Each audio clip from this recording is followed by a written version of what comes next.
Eh bien, bonjour à toutes et à tous. Merci de votre présence pour notre webinaire sur l'automatisation des IFRS 5 dans Hyperion Financial Management. Donc, je me présente, je suis Anthony Denay, ingénieur d'affaires chez Smartis, donc dans l'équipe commerciale, et également en charge de tous les aspects marketing, notamment sur la présentation des webinaires. Et donc, je suis en compagnie donc de Benoît qui va vous faire la présentation aujourd'hui. Donc, Benoît qui est senior manager HFM chez Smartis. Donc cette présentation devrait durer entre 25 et 30 minutes. Voilà, on va arrêter sous les alentours de midi. Tous les micros sont coupés, donc n'hésitez pas à poser des questions via le chat. Et sinon, nous pourrons ouvrir les micros en fin de présentation. Donc, je vais juste démarrer par une rapide présentation de Smartis et de nos différents chiffres clés, si vous ne nous connaissez pas. Donc Smartis, nous sommes un cabinet de conseil spécialisé dans l'implémentation des solutions décisionnelles et BI. Donc sur trois grands éditeurs que sont Oracle, Sigma Conso et Anaplan. Donc aujourd'hui, nous sommes environ 30-35 consultants spécialisés sur ces différentes solutions, avec une centaine de clients. Donc voilà une rapide planche de nos références. Donc voilà, entreprises de tout secteur, de toute taille, à la fois des PME comme des grands groupes cotés à l'international. Une planche un petit peu plus parlante, donc là axée sur les solutions Oracle. Et par rapport à notre activité donc de tierce maintenance, donc aujourd'hui nous administrons différentes solutions EPM Oracle pour nos clients et notamment sur la dernière version. Donc aujourd'hui on va se concentrer HFM, donc HFM 124, je pense à Atos, Wendel, Énergie entre autres, voilà.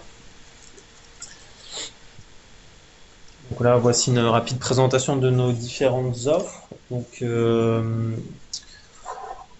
voilà, aujourd'hui donc notre activité principale donc est le conseil et l'intégration. Donc le conseil sur les solutions de pilotage de la performance et BI, intégration de ces différentes solutions. Donc le conseil va à la fois par l'expression de besoins, rédaction de cahier des charges, aussi en passant par le refonte de processus très métier et des assistances métiers et assistances consolidation, une offre que nous développons en ce moment.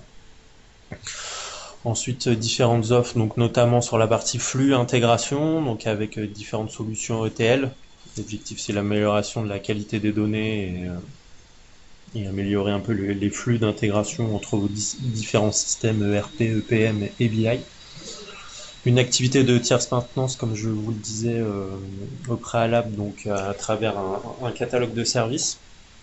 Donc à la fois nous faisons de la maintenance applicative et technique et aussi du support évolutif. Une activité d'hébergement, donc nous pouvons héberger tout type les différents types de solutions que j'ai pu vous citer auparavant, avec une activité et différentes solutions SaaS. Une activité donc de formation, nous sommes un organisme de formation reconnu. Donc nous pouvons former vos administrateurs et vos utilisateurs des solutions EPM, notamment Oracle. Et une dernière activité donc appelée performance test, où là nous pouvons en fait auditer vos environnements EPM, également réaliser des tests de montée en charge, les auditer, les monitorer, enfin, avec des outils que nous avons pu développer. Je laisse donc maintenant la main à Benoît sur la présentation des IFRS 5. Bonjour, donc le webinaire va être organisé en trois parties. Première partie, on va rappeler des éléments de contexte sur cette norme qui est relativement vieille, mais qu'on trouvait nécessaire de rappeler, de remettre un peu au goût du jour par rapport à un contexte économique. On va réexpliquer dans les grandes lignes ce que dit la norme, avec un focus plus sur la partie reporting que sur la partie comptabilisation. Et ensuite, on vous présentera en fait l'offre Smartis et la méthodologie qu'on propose sur le pré-paramétrage IFRS 5 que l'on propose. Donc cette norme, effectivement, elle a plus de 10 ans aujourd'hui. Elle avait été proposée par l'IASB en 2005, en 2006, en remplacement de l'IAS 27. Et l'objectif en fait principal de cette norme était de préciser la comptabilisation des actifs détenus en vue de la vente et la présentation des informations à fournir sur les activités abandonnées. À noter que cette norme, on va y revenir après plus tard, mais que cette norme précise vraiment deux types d'informations qui sont et la norme est organisée en deux parties bien distinctes. Une première partie sur les actifs destinés à être cédés, une deuxième partie sur les activités abandonnées, qui dans certains cas sont deux éléments qui sont effectivement liés, dans d'autres mais ne le sont pas dans tous les cas. Dans certains cas, ce sont des choses qui doivent être considérées de manière séparée. On verra après les critères d'activation de la norme. Donc cette norme initialement effectivement a été mise en place et en fait s'applique au regard de l'IAS 1 qui précise que les actifs sont classés en deux catégories. Les actifs courants tels que définis par l'IAS 1, donc actif avec une définition simple, avec toujours des exceptions dans les IFRS, mais actifs recouvrés dans les 12 mois, et des actifs non courants, tous les autres actifs. L'alternative qui est proposée par l'IAS 1 toujours, c'est de présenter les actifs par ordre de liquidité, par exemple du plus liquide au moins liquide. Et donc cette interprétation de la norme pouvait poser des problèmes sur les actifs qui étaient destinés à être cédés, et donc qui forcément étaient plus liquides ou devenaient des actifs courants, par définition. D'où cette nouvelle norme.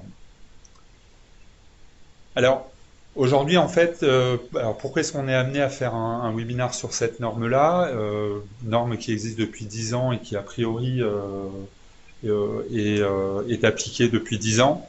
Alors, il y a deux raisons. C'est qu'il y a un contexte économique, effectivement, qui a amené pas mal de restructurations sur les 3-4 dernières années.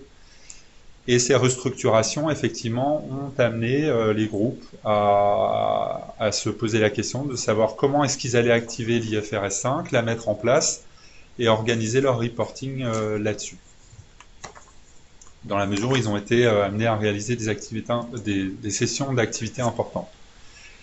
Le contexte de mise en œuvre aussi, ce qu'on a constaté effectivement sur la mise en œuvre des IFRS 5, c'est que il y a toujours même 10 ans après, il y a toujours des difficultés à le mettre en œuvre. Alors pourquoi? C'est un vocabulaire complexe, des définitions et des cas particuliers, des définitions toujours qui sont toujours un peu ambiguës pour certaines, et des cas particuliers, des cas spécifiques qui sont très nombreux. C'est aussi assez lourd à mettre en œuvre. Pourquoi? Parce que les IFRS 5 donc sont l'une des seules normes en fait qui doit s'appliquer de manière rétroactive pour avoir la comparativité des informations. Des difficultés aussi du coup à revenir à une consolidation normale en cas de non-cession. On verra donc effectivement les IFRS 5 peuvent s'appliquer sur une année à condition de réaliser la cession, alors toujours avec des exceptions, mais à condition a priori de réaliser la cession dans l'année. Si la cession n'est pas réalisée dans l'année, il faut revenir à une consolidation dite normale. Et le troisième point qui posait pas mal de problèmes, c'était les impacts dans les états standards et les annexes. Le troisième point, c'était des simulations effectivement qui étaient complexes et vision en pro forma pour accompagner cette prise de décision sur l'activation ou non des IFRS 5. Donc là, on va essayer de décrire rapidement ce que dit la norme. Donc la norme, effectivement, couvre deux types d'informations. Le premier type d'information, c'est les actifs destinés à être cédés, les actifs non courants qui doivent être classés. Le deuxième type d'information, c'est les activités abandonnées et la présentation au compte de résultat et dans le TFT. La norme est organisée vraiment sur ces deux types d'informations. L'activation de la norme sur un type d'information n'oblige pas forcément à une activation de la norme sur le deuxième type d'information. Alors, on a pris deux exemples. Par exemple, un actif ne génère pas forcément une activité. Donc, on peut être amené à céder un brevet, des immeubles, qui ne génèrent pas forcément d'activité. Donc, Dans ce cas-là, on va activer la première partie de la norme, mais pas activer la deuxième partie sur les activités abandonnées. Et inversement, une activité n'est pas nécessairement associée, subordonnée à un actif non courant.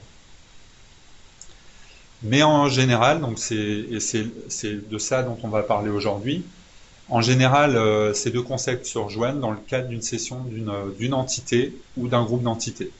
Si l'activité est significative, encore une fois, il y a toujours des cas particuliers qu'on va pas forcément, on va pas forcément tous les aborder dans le cadre de ce webinaire, mais de manière générale, encore une fois, si l'activité est significative, dans le cadre d'une cession d'entité ou de groupe d'entités, les deux concepts se rejoignent. Donc, on va d'abord parler donc de la première partie de la norme, donc qui concerne les actifs destinés à la vente. Donc, les critères d'activation, c'est que il y a deux critères d'activation. Le premier, c'est que l'actif doit être disponible en vue de la vente immédiate dans son état actuel.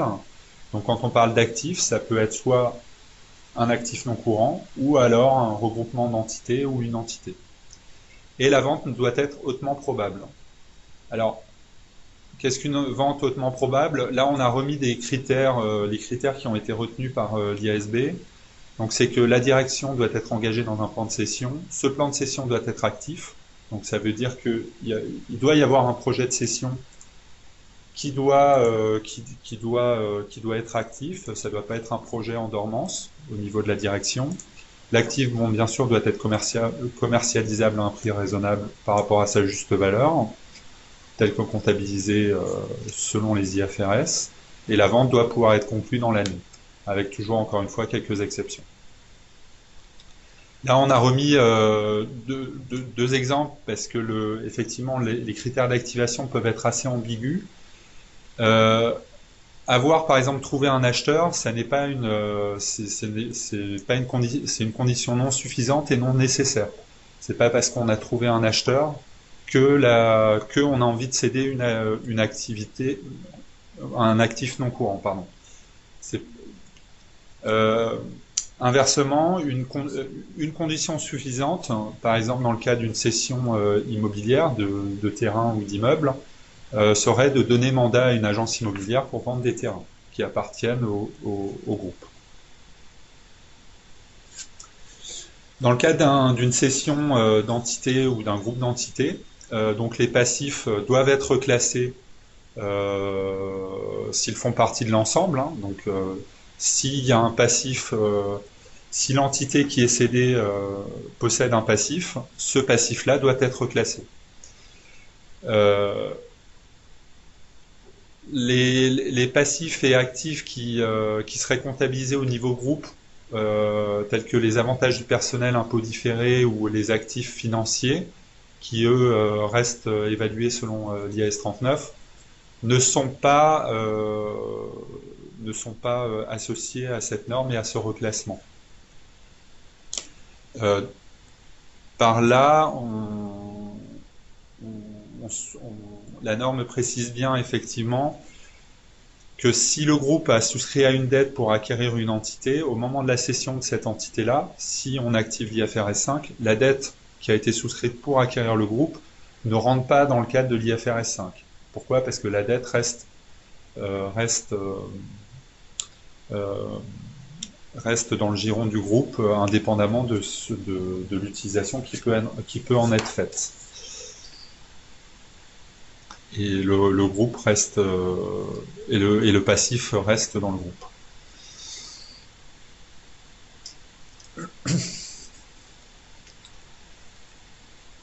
Après, donc l'autre partie de la norme, effectivement, qui concerne les activités abandonnées. Donc, on va considérer qu'on a une activité abandonnée, donc une activité qu'on souhaite cesser, interrompre.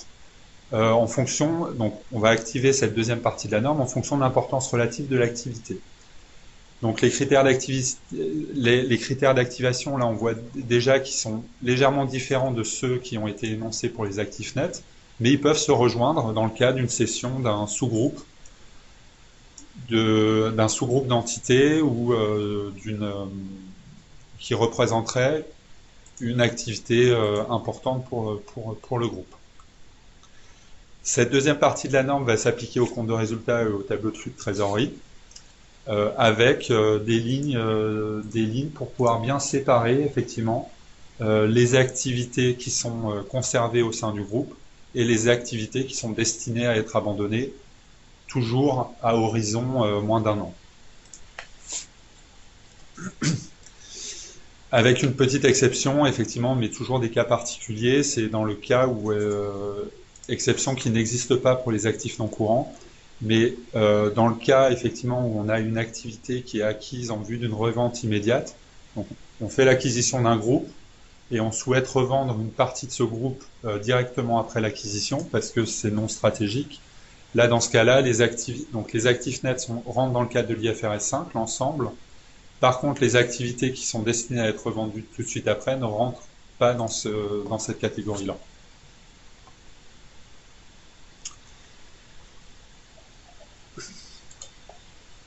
Au niveau de la présentation des états consolidés, au niveau du bilan, bon, ce que demande la norme, effectivement, c'est d'isoler sur une ligne les actifs non courants destinés à être cédés dans les actifs courants. Donc on va se retrouver, si on a une présentation à l'américaine, on va se retrouver avec une ligne en bas de l'actif pour justement isoler les lignes d'actifs non courants destinés à être cédés.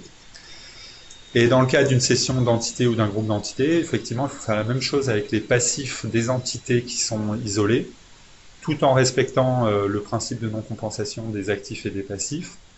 Et pour ça, donc, il va falloir créer une ligne au passif pour isoler les passifs des entités destinées à être cédées. Au niveau des capitaux propres, toujours, donc, pour les capitaux propres, on va avoir à isoler les capitaux propres des entités uniquement, effectivement, si on est dans le cadre d'une cession d'entité. Là, il va falloir aussi isoler sur des lignes à part. Et les lignes qu'il va falloir créer, il va falloir les créer en respectant les règles de partage groupe minoritaire et les règles de valeur historique effet de change.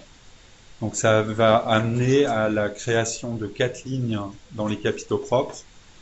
Une ligne pour la valeur historique de la part groupe qui est abandonnée, la part mino abandonnée, valeur historique, et la même chose sur les effets de change.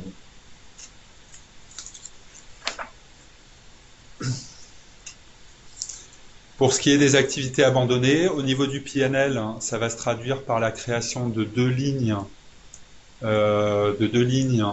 au niveau du résultat net. Une ligne pour le résultat net par groupe des activités abandonnées, une ligne pour le résultat net par minoritaire. Alors, séparer les deux pour respecter en fait et pour pouvoir répondre à l'IAS 33 sur le résultat par action. Et au niveau du TFT, pareil, pour respecter l'IAS 8, il va falloir créer 3 lignes pour chacun des blocs du TFT qui doivent être reconnus au niveau du cash flow. Au niveau des annexes, l'IASB a mis pas mal de temps à se prononcer sur ce qu'il fallait faire au niveau des annexes et des informations complémentaires. En 2008, donc, ils se sont prononcés sur une approche consistant à ne pas inclure les activités destinées à la vente dans les notes annexes. Tout ça pour respecter et toujours avoir une adéquation entre les états standards et les informations complémentaires. Sur les IFRS 8, avec effectivement une exception sur les IFRS 8, ou sur les IFRS 8, la préconisation donc, qui a été délivrée par l'IASB est de séparer sur une colonne à part les activités abandonnées et de les présenter quand même. Donc c'est une exception. Sur tout ce qui est activité abandonnée, la norme précise par ailleurs qu'il faut fournir une information complémentaire et un PNL des activités abandonnées dans le cadre d'une publication IFRS.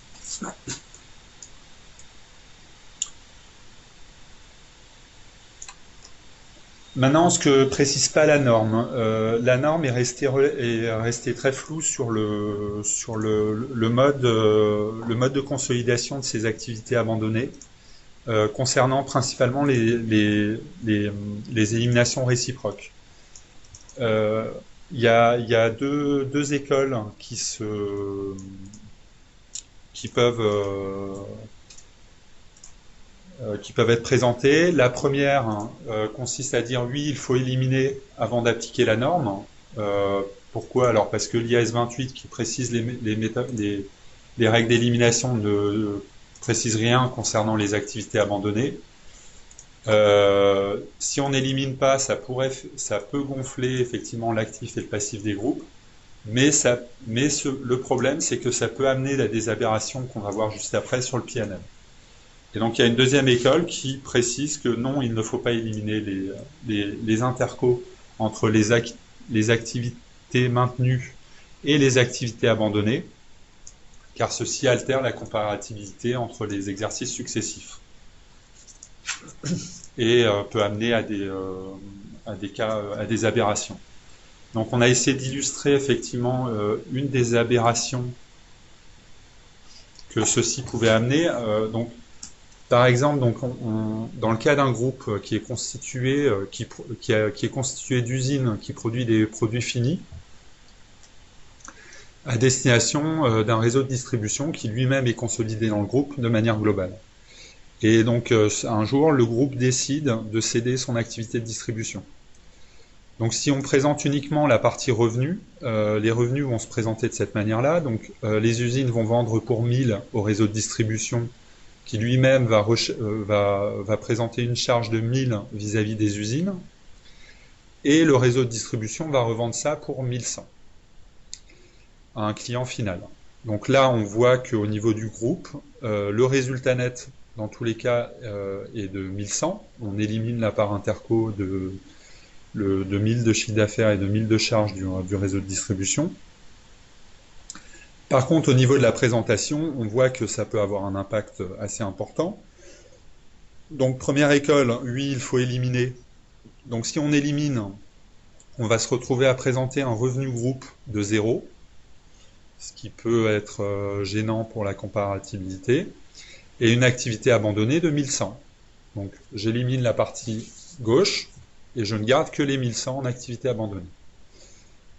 On voit que ça peut être rapidement gênant pour présenter des chiffres et un PNL. Donc dans ce cas-là, dans ce type de cas qui amène à cette aberration, on sera plus sur non, il ne faut pas éliminer, pour présenter effectivement un revenu de 1000 qui correspond au revenu des usines. Les usines sont maintenues dans le groupe, le réseau de distribution sort, et donc un résultat net des activités abandonnées de 100. Donc dans les deux cas, on se retrouve avec un résultat net de 1100, le résultat net ne bouge pas. Par contre, au niveau de la présentation, on voit qu'il y a quand même que ça a un gros impact sur la présentation des chiffres. En conclusion, sur ce que dit la norme, c'est que, donc première chose, c'est que le déclenchement de l'IFRS 5 est plus une décision managériale qu'une décision juridique. Décision stratégique, on va plutôt parler de décision stratégique que juridique. La méthode qui est appliquée doit se faire de manière rétroactive pour une bonne comparabilité dans les états standards et les annexes de consolidation. Et la méthode de consolidation et les éliminations réciproques doivent s'apprécier en fonction des typologies d'activités qui sont cédées. Donc par rapport à toutes ces problématiques, l'offre Smartis, donc l'offre que nous on a essayé de mettre, on a mis en place, en fait s'articule sur un paramétrage standard dans HFM pour gérer les activités abandonnées et les assets et les actifs non courants destinés à la vente. Ce paramétrage donc va s'appliquer uniquement à des regroupements d'entités, dans la mesure où en fait ça va s'activer par l'intermédiaire d'une méthode spécifique dans HFM. Donc on va créer une nouvelle méthode qui va venir faire les retraitements nécessaires au niveau des entités cédées. Les activités reclassées seront automatiquement reclassées, idem, même chose pour les actifs et les passifs et capitaux propres, en proportion élimination.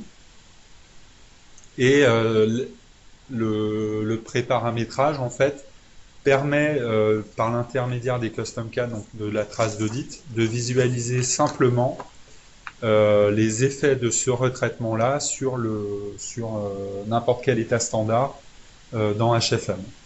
Et on va pouvoir voir sans les activités abandonnées, les activités abandonnées en standalone avec un bilan et un PNL pour répondre aux demandes d'informations complémentaires de l'IFRS 5.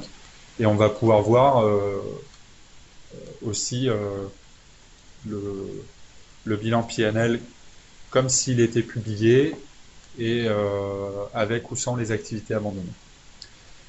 On a prévu donc différentes options activables au niveau de ce pré-paramétrage. Donc ce pré-paramétrage, en fait, nous on va le mettre en place et vous allez pouvoir activer des options.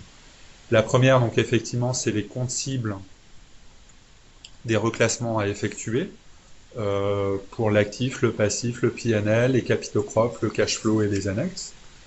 La possibilité aussi de visualiser et de séparer le reporting par activité avec ou sans les activités abandonnées, et l'activation ou non des éliminations interco pour les actifs non courants, donc les bilans des entreprises cédées, et pour la partie PNL. Sur les états standards, on vous proposera du coup de rajouter à minima une ligne. Si vous les avez pas, il faudra à minima créer une ligne pour les actifs, une ligne pour les passifs. Pour respecter la norme et être en adéquation avec la norme, 4 lignes au niveau des capitaux propres. C'est assez rarement fait. En général, on est plus sur 2 lignes et on oublie la partie effet de change. Mais normalement, il faudrait créer 4 lignes.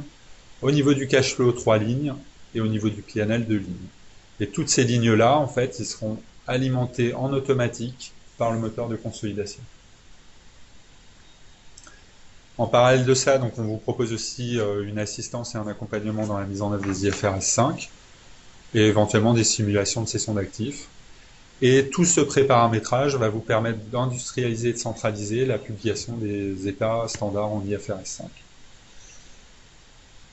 Pour résumer, le plan d'implémentation qui est proposé, c'est de démarrer effectivement ce qu'on propose de manière standard. C'est un atelier d'une journée pour récupérer le paramétrage actuel, présenter la méthode et le paramétrage des activités abandonnées, définir les options à activer ou pas, et analyser l'impact sur le reporting existant. Ensuite, on va le mettre en place. Donc ça, on reprend un standard qu'on adapte toujours à votre paramétrage. Et donc, cette adaptation-là représente une charge de 3 jours sur les règles et sur les métadatas. Et ensuite, on vous proposera un accompagnement. Donc, vous former à l'utilisation, à la lecture des nouveaux états et vous assister dans les tests que vous pourriez avoir à faire pour avant une mise en production de ce paramétrage-là. On vous fournit aussi du coup un guide d'utilisation donc qui est sous forme de fiche, un guide d'utilisation de ce nouveau paramétrage-là.